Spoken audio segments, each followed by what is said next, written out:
صبح کے وقت جن مردوں کا نفس کھڑا ہو جاتا ہے یہ اس بات کی نشانی ہے کہ حکیم لقمان بسم اللہ الرحمن الرحیم۔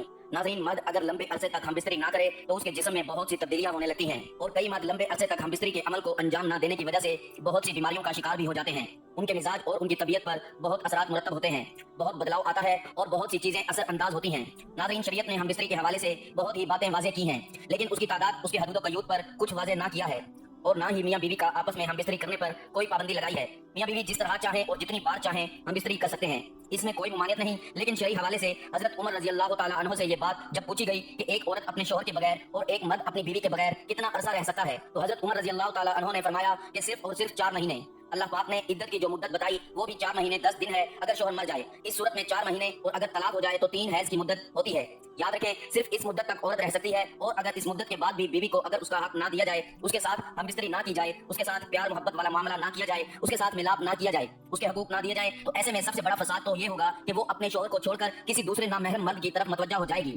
دوسرا یہ کہ آپ کا گھر برباد ہوگا، نسل برباد ہوگی۔ تیسرا یہ کہ سب سے بڑی اور اہم تکلیف کیا ہوگی کہ اس کے حقوق پورے نہیں ہوں گے، جس کی وجہ سے اس کی اندرونی کیفیت تباہ و برباد ہو کر رہ جائے گی۔ اللہ پاک نے ہر ایک مرد اور ہر ایک عورت کے اندر جنسی خواہشات رکھی ہیں، جن کو پورا کرنے کے لیے اللہ پاک نے ہر مرد کے لیے ایک عورت اور ہر عورت کے لیے ایک مرد بنایا۔ اللہ پاک نے ہر انسان کو جوڑا جوڑا کر کے پیدا کیا۔ اگر ایک عورت پوری زندگی اس جنسی خواہش سے رک سکتی تو اللہ پاک کبھی بھی جوڑے کی صورت میں پیدا نہ فرماتے۔ اسی طرح مرد کے لیے بھی عورت کی تخلیق کی تاکہ وہ اپنی جنسی خواہشات کو پورا کر سکے، ورنہ جسم میں زیادہ تناؤ کے سبب بہت ہی بیماریوں سے دوچار ہو سکتا ہے۔ مرد میں مردانہ قوت زیادہ ہونے کے سبب شریعت نے مرد کو 4 شادیوں کی اجازت دی ہے، لہٰذا شریعت کے معاملات میں خلل ڈالنا اور معاملات میں رد و بدل کرنا انتہائی نامناسب اور گناہ ہے۔ لیکن ہر مرد ایسے مردانہ طاقت سے مالا مال نہ ہے، کیونکہ بہت سے لوگ جوانی میں ایسے غلط کام کر جاتے ہیں جن کی وجہ سے ان کی مردانہ طاقت میں کمی آ جاتی ہے، اور جو مرد نفس ڈالتے ہی ڈسچارج ہو جاتے ہیں، یعنی کہ نفس کو ڈالتے ہی ان کا اخراج ہو جاتا ہے، جس کی وجہ سے ان کی شریک حیات ان سے خوش نہیں ہو پاتی، اور یہ نفرت کا باعث بنتا ہے، کیونکہ مرد کی ٹائمنگ نہ ہونے کی وجہ سے اور نفس کے دخول کے ساتھ ہی منی کے اخراج ہونے کی وجہ سے ان کی جنسی تسکین ان کی خواہش کے مطابق پوری نہیں ہو پاتی۔ تو ہماری آج کی ویڈیو میں ان مردوں کے علاج کے بارے میں بھی بتایا جائے گا کہ جس کو استعمال کرنے سے نفس میں طاقت بھرپور آ جائے گی، مردانہ قوت پوری ہو جائے گی۔ جو مردانہ کمزوری کا شکار ہیں ان کے تمام جنسی مسائل حل ہو جائیں گے۔ تو آپ سے گزارش ہے کہ ویڈیو کو لازمی دیکھیے گا، اگر ویڈیو پسند آ جائے تو ویڈیو کو لائک اور شیئر کر دیجیے گا۔ ناظرین، اس کے ساتھ ساتھ ہم آپ کو مزید ایسے علاج بتائیں گے جو انسانی زندگی کے حوالے سے اور مختلف بیماریوں کے حوالے سے بہت ہی اہم اور مفید ہیں، کہ جن کو اگر انسان زیر استعمال لائے تو اس کے جسم کی ظاہری و باطنی بیماریاں ختم ہو جائیں گی۔ تو چلیے ناظرین، آپ کو بتاتے ہیں انسانی جسم میں پیدا ہونے والی مختلف بیماریوں کے بارے میں۔ سب سے پہلے کسی انسان کو اگر قبض نہ جاتی ہو تو اس بغور کا چھلکا گرم دودھ میں ملا کر پی لیا کرو۔ ہونٹ پھٹنے لگے تو گائے کا اچھا دودھ لگاؤ۔ جن کو جوڑوں کے درد کا مسئلہ ہو وہ سوہانجنا کی پھلیاں پکا کر سالن کھایا کریں۔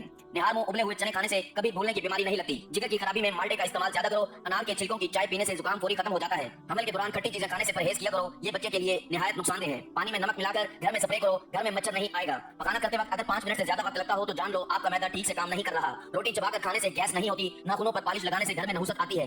شام کے وقت گھر میں جھاڑو نہیں لگانا چاہیے۔ گندم کے دانے بھون کر کھانے سے حمل نہیں گرتا۔ دودھ کی ملائی کھا لینے سے بڑھاپا جلدی نہیں آتا۔ کبوتر کا انڈا کھانے سے دماغ تیز ہوتا ہے۔ سونف کھانے سے پیٹ خراب نہیں ہوتا۔ گوبھی کا سالن کھا کر دودھ پینے سے چہرے پر دانے نکل آتے ہیں۔ چاول کھا کر پانی پینے سے پیٹ کی بیماریاں جنم لیتی ہیں۔ نہار منہ دودھ میں شہد ملا کر پینے سے بینائی تیز ہوتی ہے۔ کچی روٹی کھانے سے پیٹ کی بیماریاں جنم لیتی ہیں۔ چائے کا استعمال جوڑوں میں درد کا باعث بنتا ہے۔ نہار منہ دودھ پینے سے چہرے پر کبھی بھی دانے چھائیاں نہیں نکلتی۔ ایک مرتبہ ہفتے میں پیشاب والی جگہ پر سرسوں کا تیل لگا لو، زندگی بھر بواسیر کا مسئلہ نہیں بنے گا۔ اگر آپ کی جلد سیاہ پڑ جائے تو سونے سے پہلے لیمو کا رس لگا لیں۔ سوتے وقت کبھی ٹائٹ کپڑے پہن کر مت سوئیں، اس سے قبض کا مسئلہ ہو سکتا ہے، اور نو عمر بچوں کی ہڈیاں بڑھنا رک سکتی ہیں۔ موبائل کو اپنے پاس تکیے کے نیچے رکھ کر مت سوئیں۔ جوڑوں کے درد اور تکلیف سے نجات کے لیے مچھلی کھائیں۔ صبح کی سستی اور کاہلی سے بچنے کے لیے ادرک کا استعمال ضرور کریں۔ بیمہ کی شکایت کی صورت میں پیاز کا استعمال بڑھا دیں۔ کیا آپ جانتے ہیں روزانہ مسکراتے ہوئے 10 منٹ پیدل چلنا ذہنی دباؤ کو دور کرتا ہے؟ یاد رکھیے، مردوں کے بانجھ پن کی بڑی وجہ نشہ اور سگریٹ نوشی وغیرہ ہے۔ نفسیات کا کہنا ہے جو بندہ زیادہ کھاتا ہے وہ پریشان سا رہتا ہے، وہ توجہ چاہتا ہے، جو زیادہ سوتا ہے وہ بہت اداس ہے۔ انجیر کے استعمال سے گال گلابی ہوتے ہیں، معدہ ٹھیک ہونے لگتا ہے اور جسم میں طاقت آتی ہے، قبض اور بد ہضم دور ہوتی ہے۔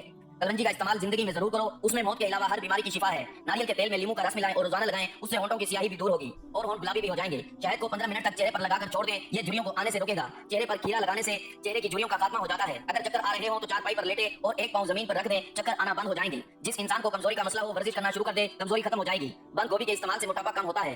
امرود بھون کر کھا لینے سے دماغ کی بیماری ختم ہو جاتی ہے۔ اگر ذہنی دباؤ رہتا ہو اور دماغ تھکا تھکا محسوس ہو تو کیلے کا جوس پینا شروع کر دو، ذہن فریش ہو جائے گا۔ انگور کھانے سے کچھ ہی دیر میں بلغم خارج ہونا شروع ہو جاتی ہے۔ بار بار تھوکنے سے دماغ کمزور ہوتا ہے اور چہرے پر خشکی ہو جاتی ہے۔ معدے کی سوزش کا مسئلہ ہو تو نہار منہ انار کھانے سے سوزش ختم ہو جاتی ہے۔ نہار منہ ادرک اور لیمو کا پانی پینے سے بڑھتا ہوا پیٹ کم ہو جاتا ہے۔ زیادہ میٹھا کھانے سے بہرے پن کی بیماری ہو سکتی ہے۔ روزانہ ایک لیمو کا رس پی لیا کرو، موٹاپا آپ سے دور رہے گا۔ دوائی کھانے کے فوراً بعد کبھی مت لیٹو، اپنے رزق میں بے پناہ اضافہ کرنا ہے تو صبح اٹھتے ہی پرندوں کے لیے اپنی چھت وغیرہ پر تازہ پانی کا اہتمام کیا کرو۔